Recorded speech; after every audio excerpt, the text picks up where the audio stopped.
Check, check, check. What's up? What's up? This is D Train once again. D Train's bunk. Yeah, man. Okay, let me I guess start from the beginning. So yeah, man, I'm a dad of two girls and I have a wife, their mom, blah blah. And every day I pick my kids up from school and I've been picking them up from school and taking them to school since like they were like, what's what, for 8 years now. If you go back kindergarten, uh, whatnot. But lately it's been, people been coming to me, you know, like one of the neighbors say, "Hey, man, you have kids knocking on your door, ringing the doorbell, this and that." And I'm like, "Nah, man, I don't have that. Doesn't really happen to me." And then after he leaves, mention it to my wife, and she's like, "Well, yeah, that happened to me and the kids a few times." I'm like, "Oh, okay. It's probably neighborhood kids." And then one of the other neighbors comes to me and says, she was, picking up the kids and whatnot, and one of the one of these kids, I guess, you know, did something that was, kind of concerning to me, that was a little bit more on the serious side, and I'm just gonna, say it was, you know, I don't know, maybe it was something kind of like a, Tamir type of thing. And so my ears perk up and I'm like, well, I'll keep my ear to the ground, because we picked the kids up around the same time, and I didn't see anybody, and my daughter, she didn't see anybody, and so I'm like, huh. And so then yesterday comes. And let me say this, man. I've mentioned before, and I have to, keep stating that the neighbors that I have, I swear, these have to be the best neighbors. I feel like I usually have the best neighbors. You got like, from like the more uh, outgoing to, less outgoing. There, certain ones have kids, some of them don't have kids. You got, black, white, Asian, Latin, you got everything, man. Just good people. The kids are good kids.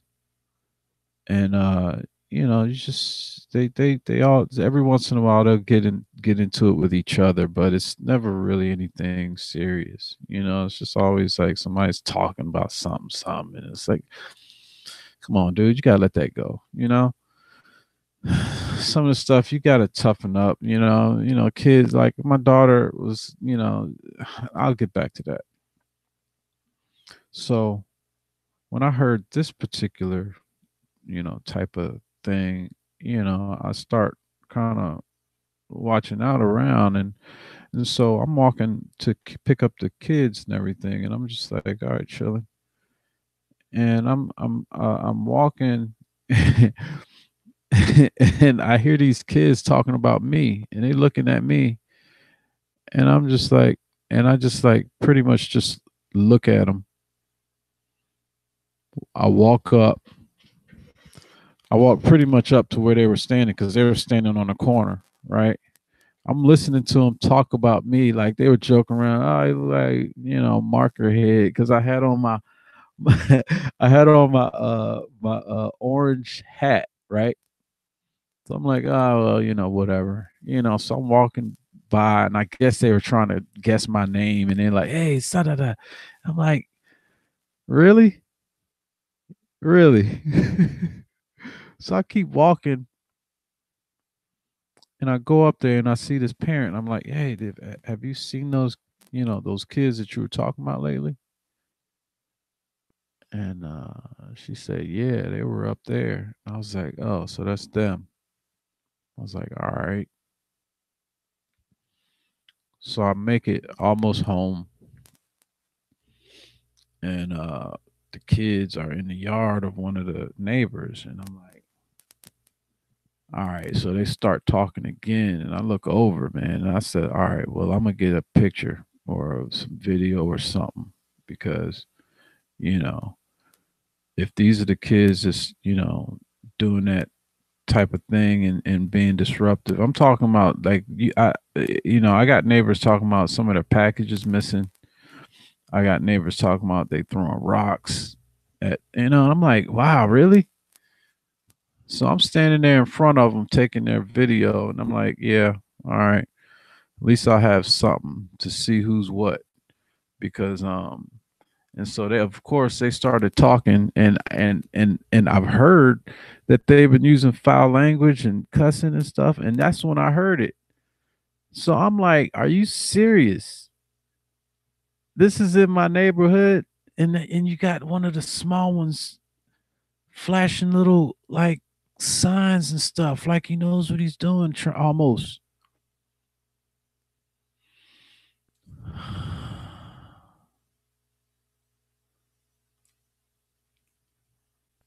And so part of me is like, okay, I'm on high alert. My kids behind me. I'm like, hey, y'all go get in the house because the person that lives there, I don't even know if she knows because she comes home late, and all I can assume is that she's working all day. You know what I mean? That's why I don't think a lot of times parents are responsible for some of this stuff because sometimes they just trying to do what they trying to do just to keep the house. You know what I'm saying? They putting in work, dude.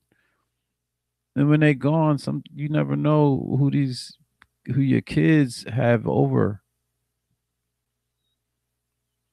So so I said, look, man, y'all need to stop messing with people. I said, look, you don't know what anybody out here got and what they got going on. You may be on camera and not even know it.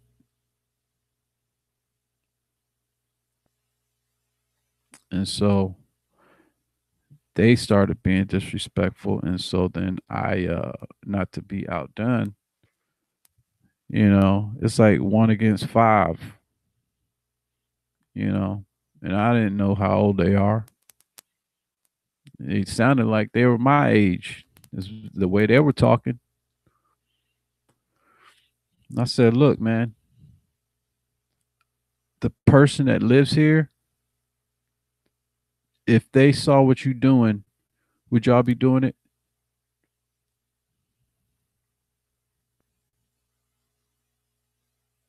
Now, I might have said it way more flagrantly than that, but that was the basic message. And so, so some words were passed back and forth. The neighbors filming, you know what I mean? They leave. I go in the house.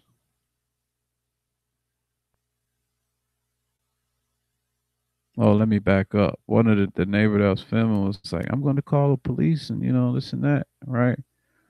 And I'm like, we don't need the police. you know, on some level, it was like I saw that they were kids and they were like immature. But on that same level, I didn't want to mess them up completely. But at the same time, I understand you don't want to think you live here and you don't want things to get out of hand.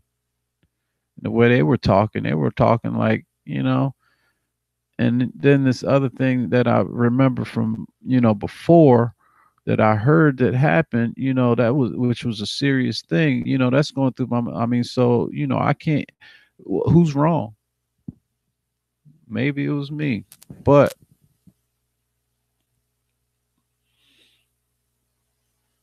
out of the whole thing, it was like one of them said, I'm going to go get my daddy.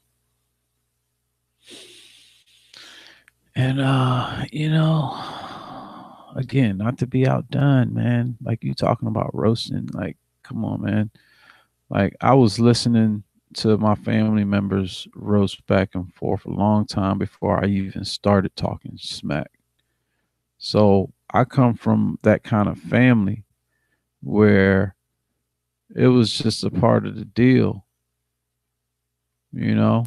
Some of them, like some of my families weren't into it, so they would go for the jugular, but other ones would like pace themselves and like make it kind of funny, you know. And at the time, I thought it might have been like,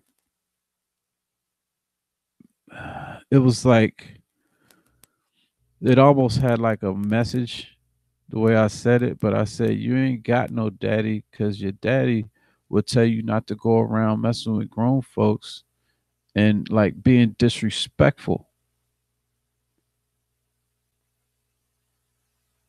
And, out of everything I said, that's, I feel the most, I guess, bad about that, even though it was kind of funny, but on another level, man, that shit ain't funny. Because what if it's true? And so then began to think, I was like, gosh, man, I'm listening. Look, it's so weird because you just want to hug them. I missed another part, which I'm gonna get to. But I'm looking at these kids, I'm listening to them, and I'm like, wow. Number one, I didn't have that kind of confidence when I was that age. Number one, and what I was hearing was it reminded me of some of the stuff that I heard on the school bus, right? Like when they were going in on me, right? So it didn't really bother me that much. But then when you add in the other elements, right? That's when it kind of, right? So it's like, wow, these kids have so much potential. The way what they were vibing off each other, it was like that's what you're supposed to be doing. You're supposed to be out with your boys, just talking shit to each other, right? Where it falters is when it carries over into the neighborhood, and then you're being disruptive. And I'm like, damn, I'm like that. Like my mind is racing. I saw so much potential. Like, dude, these dudes could make so much money just in this neighborhood with as much energy and as much wit. Like, like my mind started racing. I was like, okay, that guy right there, that's the sales guy because he's got the gift of gab right there. That guy right there, he's a little bit bigger. He probably like, I don't know. He probably knows how to do some you know something. One of their parents probably got a lawnmower. Somebody's parent probably got some scissors to cut some shrubs or something. It's like, hey, how's your multiplication? Can you do percentages? Because let's say it's five of y'all make $100. Y'all gonna have to know what y'all's percentage is and how to calculate it, because it ain't always gonna be $100. It might be $100.12. Y'all gonna have to split that shit. You know what I mean? Like my mind is racing at the potential of these like kids who are just talking shit to me, and I'm going back at them, and I'm like, oh, was that productive?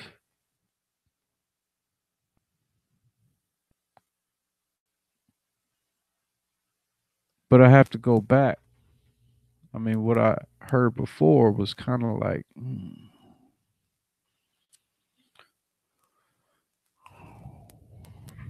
So as I'm going back in the house, when the kid said something, and I was like, say what? And he said, I love you, man. I had the biggest smile on my face and I threw my head back just like this. I mean, if mind you, I'm standing on my porch and he's standing in the yard of the neighbor across the street, and we talking across the damn like road, and I go, I love you too. Y'all just need to stop fucking with people. And I went in the house, and I guess maybe you're supposed to talk to kids differently. I don't know. So later on, the neighbor comes and says, "Yo, I called the police just to make a report because I was like, oh man, well, hey, you gotta do what you gotta do," and they came through and I found out the ages of them. Man, I'm like, damn, these kids are that young. These kids getting big, dude. And it was younger than the last time I had to put my damn foot down on some damn kids. Those kids are bigger, even bigger than these kids.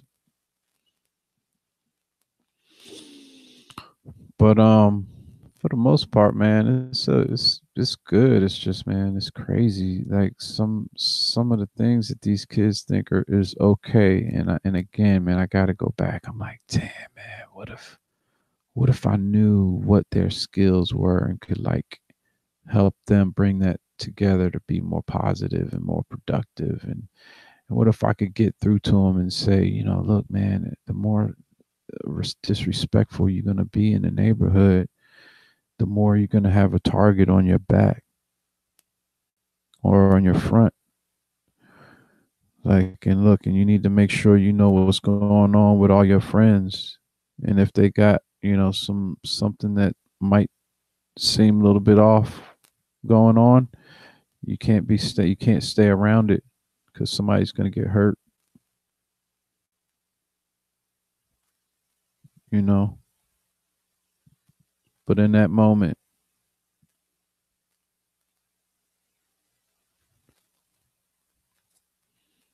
I must protect this house.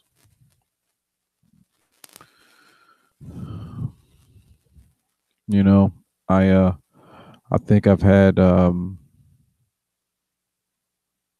multiple occasions people that I've clashed with in the beginning, and then we become good friends after that, you know. And then I hear my dad's voice says, provoke not a child to anger. And then I think about the other scripture. It says, you spare the rod, you spoil the damn kid in the neighborhood. You know what I mean? You're gonna have to look that scripture up. It's in there somewhere. You should spoil the kids in the neighborhood. But I wish there was a way to get through to these kids before, a police officer starts to show up, because I really think that they might be good kids. It's just that they just got to be a little bit smarter about the energy that they putting out.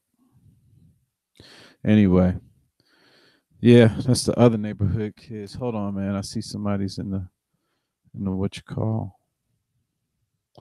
So I'm gonna see who if somebody's making a comment or whatnot, and give a shout out if possible. And then I'm gonna shut this thing down. But thanks so much for tuning in. This is just a little, I guess it's a little something to get off my chest with what's going on. And I have so much hope for these kids, man. And thanks so much for tuning in. See them. This is just a little, I guess it's a little that early, man. I was talking one time about this kid in kindergarten, who was rambunctious, and he just had a lot of energy, and he just was bigger than a lot of other kids, and he was hard to deal with. And I go into this class, and I look at his work. Angel, what's up, dude? Hashtag nation of domin. Okay, okay, domination. All right, baby. But I looked at this kid's artwork, man, and this kid's artwork was just like, wow. I wish I could draw like that. I wish I could do that. I'm like, and then the next thing you know, he had to, move to either another class or another school or something like that. And it's just like, wow, man, how to procure the energy that these kids have, but channel it. How do you get them before they become like labeled as a problem kid and get around kids that just have them doing crazy things, and how do you get them to have the confidence in saying, yo, man, that ain't good, you know? Oh, okay. What's up? That's what's up. Angel. So as a community that I'm part of, Nation of Domination is a community that I'm part of. Cool, man. Yeah, man. I try to stay away from communities. Except for the one I live in, man. Shoot, man. Sometimes when you get in a community or a group, man, sometimes one of them will say something that's like off, like, what the hell? What the hell are you talking about, dog? And then, you just like, well, this person said this.